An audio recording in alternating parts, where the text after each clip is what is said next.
Everyone may be seated. I appreciate that, but you can all be seated. And we are now proceeding in the case entitled The State of Ohio versus Ruth Miller. It is case number 2025 CR 090285. And we are here today for an arraignment. Ms. Miller, my name is Michael Ernest.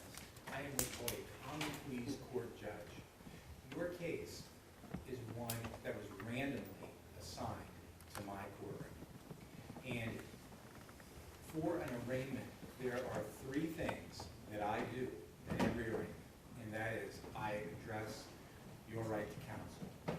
I'm going to read to you something called an indictment, and I'm going to address the issue of bail as well. And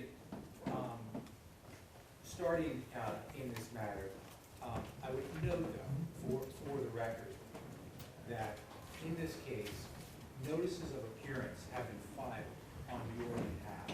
Seated at counsel table is Attorney Ian Friedman, as well as Madeline Grant. The state of Ohio is represented as well at this table. To your left, my right, is Attorney Ryan Styer. He is our county prosecutor here in Tuscarawas County. He is handling this case. Adam Fisher is down at the end of the table. He is the tester. He's here as a representative from the state. Ms. Miller, from this point forward, there's never going to be a time where you are going to be in the courtroom alone. There's not. Every time we ever have a hearing, anything that we do in this case, I am going to be coordinating with Attorney Friedman and Attorney Grant. I think they have others as well. The bottom line is you're always going to be represented going forward throughout these proceedings. You're here today because the Tuscarawas County grand jury met and concluded that they should return an indictment against you. Now, an indictment is a charging document that comes about after the grand jury meets with the prosecutor, hears evidence from the prosecution standpoint, and concludes that there is at least probable cause to charge someone with a felony crime. It's a right that all Ohioans have. And in this case, essentially think of them as like a check on the government. They got to make sure that there is at least probable cause before someone has to answer to a felony crime. Ms. Miller, in this case, the grand jury returned an indictment that consists of 7 counts. I'm going to read through those. Count 1 of the indictment is the offense of aggravated murder.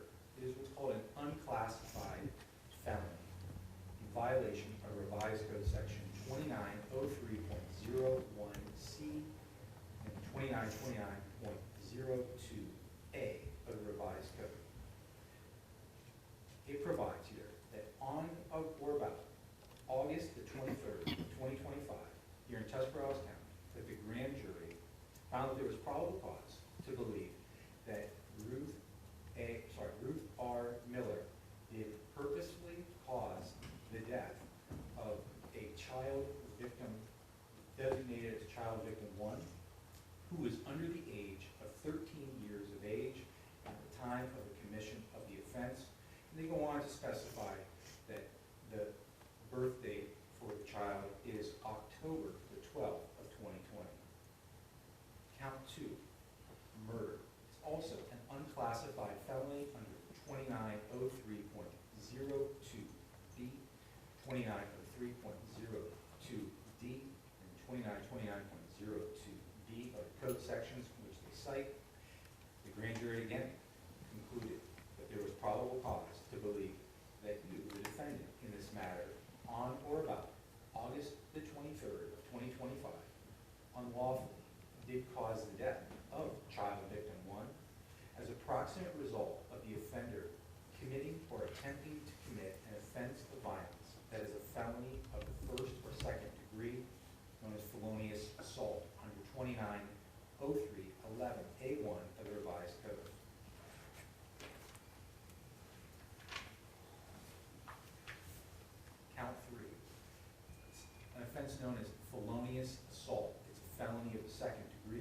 2903.11A1, 2903.11D1A. Again, the grand jury concluded that there was probable cause to believe that you, the defendant, on or about August the 23rd, 2025, unlawfully did knowingly cause serious physical harm to child victim 1. Count 4. It's an offense known as endangering children. It's a misdemeanor of the first degree under revised code section 2919.22A E2A of the revised code.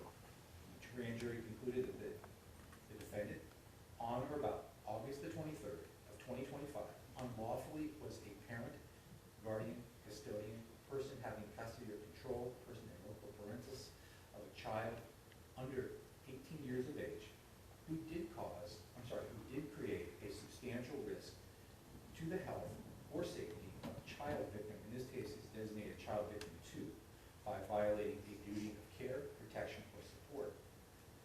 Count 5, domestic violence, a misdemeanor of the first degree under 2919.25A D2 of the revised code. It says here that on or about August the 23rd of 2025, that you unlawfully did knowingly cause or attempt to cause physical harm to child victim 2, a family or household member.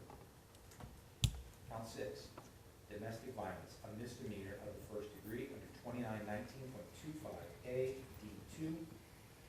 Again, the grand jury concluded that you, the defendant, on or about August the 23rd of 2025, unlawfully did knowingly cause or attempt to cause physical harm to victim 3, a family or household member. Count 7, domestic violence, a misdemeanor of the first degree under 2919.25A D2.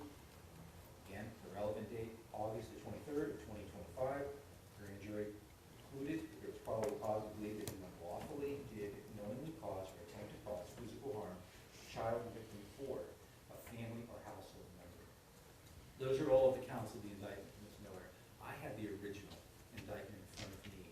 A copy of this indictment should have been provided to you at least 24 hours in advance of this hearing. Did you in fact receive a copy of this indictment 24 hours in advance of this hearing? Okay. Ms. Miller, from this point on, I'm going to be directing my attention to your attorneys. I believe Attorney Friedman? Yes, Your Honor. Thank you. My question to you then is, does there need to be any further reading of the indictment, penalty sections that apply, the statutes under which your client is in charge, the various constitutional and statutory privileges that apply, as well as possible pleas? There does not need to be a reading. Thank you. And those will be indicated as waived. I'm also aware, Ms. Miller, that your attorneys earlier had filed on your behalf, as required by law, if someone intends to do this, a notice of the defendant's plea of not guilty by reason of insanity. I'm going to turn to Attorney Friedman just to confirm that's in fact the plea that should be entered in this case. That is in fact the plea that we are entering by right at this time. Okay. And that's what will be done. I will enter a plea then on your behalf of not guilty by reason of insanity. And the next issue that we would typically be addressing at this time is the issue of bail. I always hear from the state first. I would certainly allow your attorneys to be heard on that issue, but I always start with the state. And after I hear from the state, I'll hear from your counsel. Ryan. Thank you, Your Honor. This morning we did file a motion to deny bail under revised code 2937222, and we would ask that that be set for an evidentiary hearing. Further in that filing, we moved for a no contact order with regard to the surviving victims here. That was imposed at the municipal court. We would ask that that be imposed until further considered at the evidentiary hearing. Attorney Friedman, do you wish to be heard? I do. Thank you, Your Honor. Your Honor, I am in receipt of the motion to deny bail and motion for no contact order. I would also concur that a evidentiary hearing need to be heard. I would ask by defense motion that that hearing be continued so that we have adequate time to prepare for it. Thank you. Thank you. Ms. Miller, by law, that based upon the request that has been made by the state, I'm going to hold you in the Tuscarawas County Jail without bail. I typically would have to have a hearing within 3 days, but your attorneys made it clear to me beforehand that they intend to challenge that motion. They need some time to prepare for it. I intend to give them that time to do that, so I'm not going to set it within those 3 days based upon your attorney's request. But at the conclusion of this hearing, coordinate with your attorneys with the state of Ohio to make sure that they have the adequate amount of time that they need to secure witnesses to be here at that hearing. So we're going to take care of that, but we're going to make sure that we set it as soon as possibly can. So I am going to have you remanded back to the jail where you will be held. I'm going to have the hearing, and then I'll make a decision as to whether or not I agree with the state, or I agree with your counsel, and set what I believe to make what I believe is the appropriate decision. The state of Ohio's request is, I believe, certainly a reasonable one to not have contact with those surviving alleged victims in this matter. As I'm not setting any bail at this point in time, I guess I'm going to turn to your attorneys. Do you foresee any objection to having her wanting to have contact with them until we are able to actually have bail set? No, I think that that should be made part of the evidentiary hearing as well. So I think that issue should be held in abeyance until we have that hearing.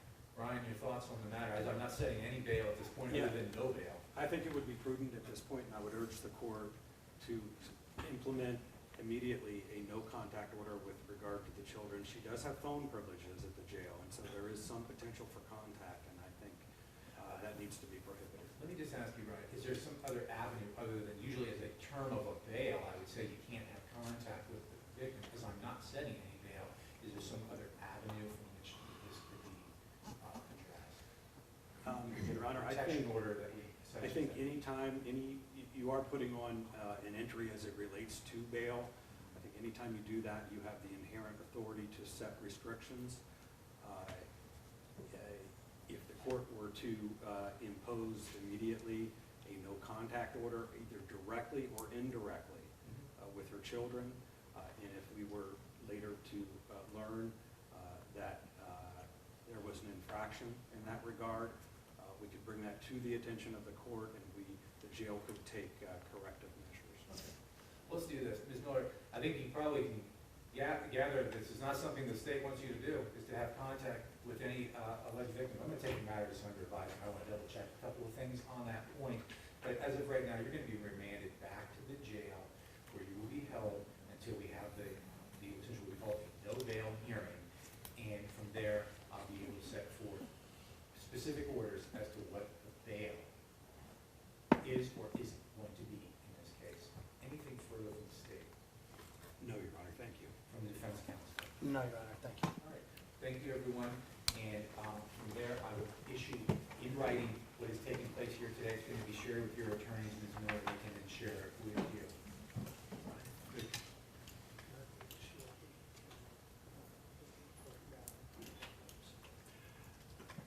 I don't think that's an issue.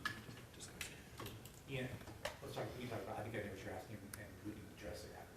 If there's nothing further, then the arraignment is concluded, and I have a